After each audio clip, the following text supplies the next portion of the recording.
తాకట్లో ఉన్న మీ బంగారాన్ని విడిపించి ఆ రోజు ఆన్లైన్ రేటుకి కొంటాం. Sharma gold company. వాగర్థావివ సంపృక్తౌ వాగర్థ ప్రతిపత్తయే జగతః పితరౌ వందే పార్వతీ పరమేశ్వరౌ. ఆదిత్యాయ చ సోమాయ మంగళాయ బుధాయ చ గురుశుక్ర శనిభ్యశ్చరాహవే కేతవే నమః. శృంగేరి జగద్గురు పీఠాధిపతులకి, కంచి పీఠాధిపతులకి నమస్కారములు తెలియజేసుకుంటూ కార్యక్రమాన్ని ప్రారంభిద్దాం. వీక్షించేటువంటి ప్రేక్షకులకి ఒక ముఖ్య గమనిక. అనేక మంది తమ యొక్క ప్రశ్నలని కామెంట్స్ రూపంలో తెలియజేశారు. కొంతమంది మెసేజ్ రూపంలో కూడా పంపించడం జరిగింది. అందులో ప్రధానంగా గమనించింది ఏంటంటే, ఎలాగో జన్మించిన నక్షత్రము, ఆ నక్షత్రాన్ని బట్టి ఒక రాశి ఉంటుంది, ఆ రాశి ప్రకారము మేము చూసుకోగలుగుతున్నాం. కానీ మా పెద్దలు వాళ్ళకి డేట్ ఆఫ్ బర్త్ అనేటువంటిది తెలుసు, కానీ అలాగే ఏ సంవత్సరంలో పుట్టారో తెలియదు. మరి అటువంటి వాళ్ళు కూడా చూసుకోవాలంటే ఎలా అనేటువంటి ఒక ప్రశ్నని తీసుకురావడం జరిగింది. కాబట్టి వీళ్ళందరినీ కూడా దృష్టిలో పెట్టుకొని ఇప్పుడు ఏ నక్షత్రము ఏ రాశి వాళ్ళైతే జన్మిస్తారో ఆ రాశి మరియు ఒక మంత్లో ఒక డేట్ నుంచి ఇంకొక డేట్ మధ్యలో పుట్టినటువంటి వాళ్ళు ఒక రాశికి చెందిన వాళ్ళుగా మనకు తెలియచేయడం జరుగుతుంది శాస్త్ర ప్రకారము. కాబట్టి ఈ యొక్క గణాంకాలని దృష్టిలో పెట్టుకొని మనం వినూత్నంగా రాశితో పాటుగా ఒక నెలలో పుట్టినటువంటి వాళ్ళకి, అనగా ఉదాహరణకి ఉజ్జాయింపుగా ఏ రాశికి చెందుతారో ఆ రాశి వాళ్ళని మనం క్రోడీకరించుకొని ఈ యొక్క నూతన విధానంగా మనం తెలియచేయడం జరుగుతుంది. ఒకవేళ రాశికి సంబంధం లేకపోయినా మీరు జన్మించిన జన్మ తేదీ మరియు జన్మ నెల ఏదైతే ఉంటుందో జన్మ మాసమును బట్టి మీరు ఒక రాశికి చెందుతారు. ఆ రాశిది ఆ ఫలితాలు కూడా మీకు కూడా ఉపయోగంగా ఉంటాయని చెప్పి తెలియచేయవచ్చు. అలాగే ప్రస్తుతం గమనించుకున్నట్లయితే ఈ యొక్క ద్వాదశ రాశుల వారికి సంబంధించినటువంటి శుభ అశుభ ఫలితాలు అనేటువంటివి మీకు క్లుప్తంగా తెలియచేయడానికి ప్రయత్నం చేస్తాను. ఇక వివరాల్లోకి వెళ్ళిపోదాం. ఉత్తర 2, 3, 4 పాదాలలో మరియు హస్త 4 పాదాలలో, చిత్త 1, 2 పాదాలలో జన్మించినటువంటి వాళ్ళు మరియు సెప్టెంబర్ 16 నుంచి అక్టోబర్ 30 మధ్యలో జన్మించినటువంటి వాళ్ళు కన్యా రాశికి సంబంధించిన వారుగా ఉంటారు. కాబట్టి ఈ యొక్క కన్యా రాశిలో జన్మించినటువంటి వారికి ఆగస్టు 16 నుంచి ఆగస్టు 31వ తారీఖు వరకు ఏ విధంగా ఉండబోతుందో తెలుసుకునే ప్రయత్నం చేద్దాం. ఇక గమనించుకున్నట్లయితే ప్రధానంగా గురుగ్రహ సంచార ప్రభావం విశేషమైనటువంటి యోగదాయకం. చేస్తున్నటువంటి వృత్తి ఉద్యోగ వ్యాపారాల్లో మంచి ప్రగతి అభివృద్ధి అనేటువంటిది గోచరమవుతుంది. అలాగే చూసుకున్నట్లయితే ప్రధానంగా ఈ శుక్రగ్రహ సంచారము అనుకూలంగా లేదు.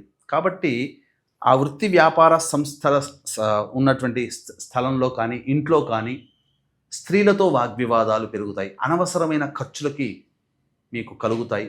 అలాగే మీ డాంబికాన్ని ప్రదర్శించడానికి స్థాయికి మించినది కానీ ఊహించిన దానికంటే ఎక్కువగా కానీ ఖర్చులు పెట్టాల్సినటువంటి పరిస్థితి 20 తారీఖు వరకు ఉంటుంది. 21వ తారీఖు నుంచి శుక్రగ్రహ మార్పు ప్రభావం చేత అన్ని విధాలుగా అనుకూలంగా ఉంటుంది.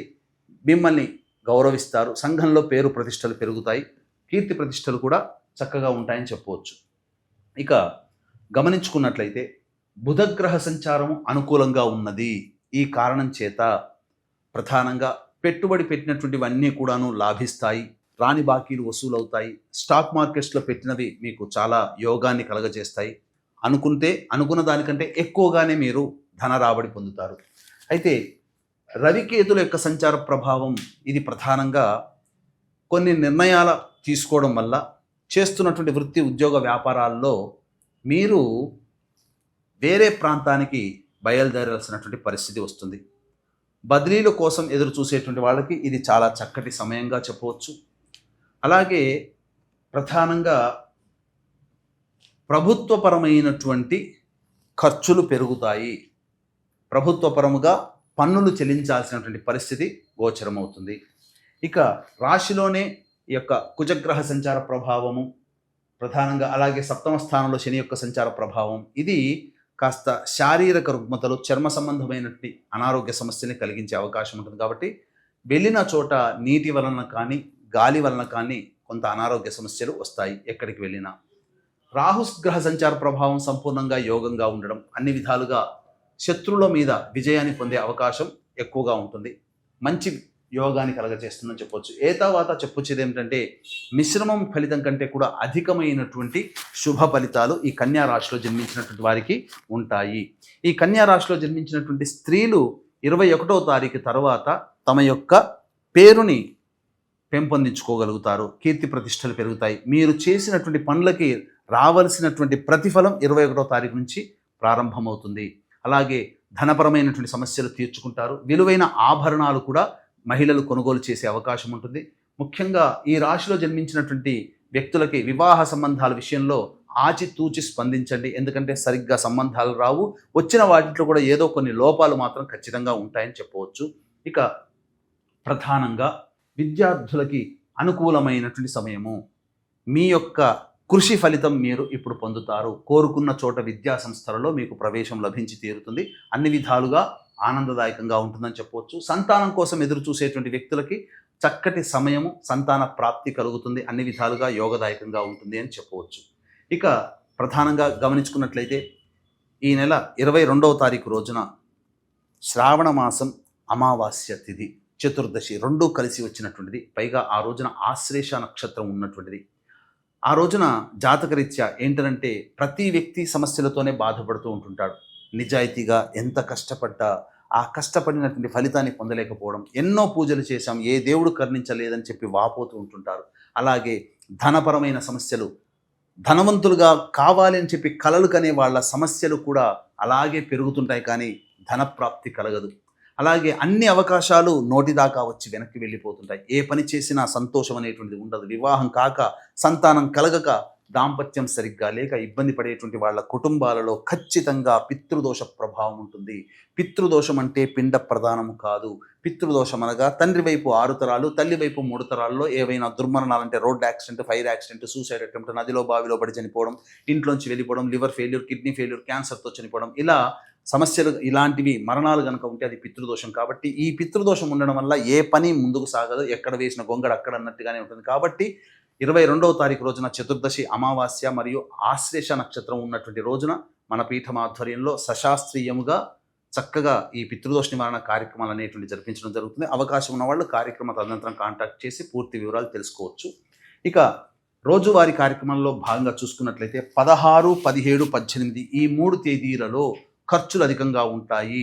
ఆస్తి సంబంధమైనటువంటి విషయాలు చర్చకి వస్తాయి. ఏ పని చేయాలన్న ఆసక్తి ఉండదు. ప్రధానంగా సంతానం మూలకంగా విభేదాలు, ఖర్చులు పెరుగుతాయి. సంతానంతో విభేదాలు ఉంటాయని చెప్పవచ్చు. ఇక 19, 20, 21, 22 ఈ తేదీలలో ధన ప్రవాహం అధికంగా ఉంటుంది. వృత్తి, ఉద్యోగ, వ్యాపారాల్లో అన్ని విధాలుగా రాణిస్తారని చెప్పవచ్చు. రాణి బాకీలు వసూలు అవుతాయి. విందులు, వినోదాలు, కుటుంబ సభ్యులతో ఆనందంగా గడుపుతారు. ఖర్చుకు మించిన ఆదాయం ఎప్పుడూ ఉంటుంది ఈ 4 రోజుల్లో. ఇక 23, 24, 25 తేదీల్లో చేస్తున్నటువంటి ఉద్యోగంలో కాస్త ఆందోళన కలిగించేటువంటి అవకాశం ఉంటుంది. ప్రభుత్వపరమైనటువంటి పనులు గురవుతారు. అలాగే అనవసరమైన ఖర్చులు కూడా పెరుగుతాయి. వృధా ప్రయాస, ఏ పని చేసినా ఆ పని ఆటంకాలే కలుగుతాయి, కానీ ముందుకు సాగదనే విషయాన్ని గమనించుకోవాలి. 26, 27 తేదీల్లో మీ యొక్క ఆత్మవిశ్వాసం అతి ఆత్మవిశ్వాసంగా మారడం వల్ల ఎదుటివాళ్ళు సమస్యలతో బాధపడతారు మీ వల్ల. కాబట్టి మీరు ఓవర్ కాన్ఫిడెన్స్ తగ్గించుకునే ప్రయత్నం చేయండి. రాని బాకీలు వసూలు అవుతాయి. ధనపరంగా ఏ ఇబ్బంది ఉండదు. విందులు, వినోదాల్లో కుటుంబ సభ్యులతో పాల్గొంటారు. పాత మిత్రులను కలుసుకునే అవకాశం ఉంటుంది. ఇక 28, 29, 30 తేదీల్లో ఖర్చులు అధికంగా ఉంటాయి. కుటుంబ సభ్యులతో వాగ్వివాదాలు పెరుగుతాయి. అనవసరమైనటువంటి రాద్ధాంతాలకి పోతారు. ఈగో ప్రాబ్లమ్స్ ఎక్కువగా ఉంటాయని చెప్పవచ్చు. 31వ తారీఖు రోజున మాత్రం ఆనందకరమైన జీవితం, రాని బాకీలు వసూలు అవుతాయి. అన్ని విధాలుగా ఇతరుల సహాయ సహకారాలతో ఆనందంగా జీవిస్తారు. విందులు, వినోదాల్లో పాల్గొంటారని చెప్పవచ్చు. తర్వాత ఈ యొక్క కన్యా రాశిలో జన్మించినటువంటి వారికి గ్రహబలం, గ్రహ సంచారం కూడా అనుకూలంగా ఉన్నటువంటి కారణం చేత వచ్చేటువంటి చిన్న చిన్న సమస్యల పరిష్కారానికి ప్రతిరోజు కూడాను సుబ్రహ్మణ్య భుజంగ స్తోత్ర పారాయణం రోజుకి 3 సార్లు పఠించండి. సర్వం శ్రీ ఉమామహేశ్వర పరబ్రహ్మార్పణమస్తు.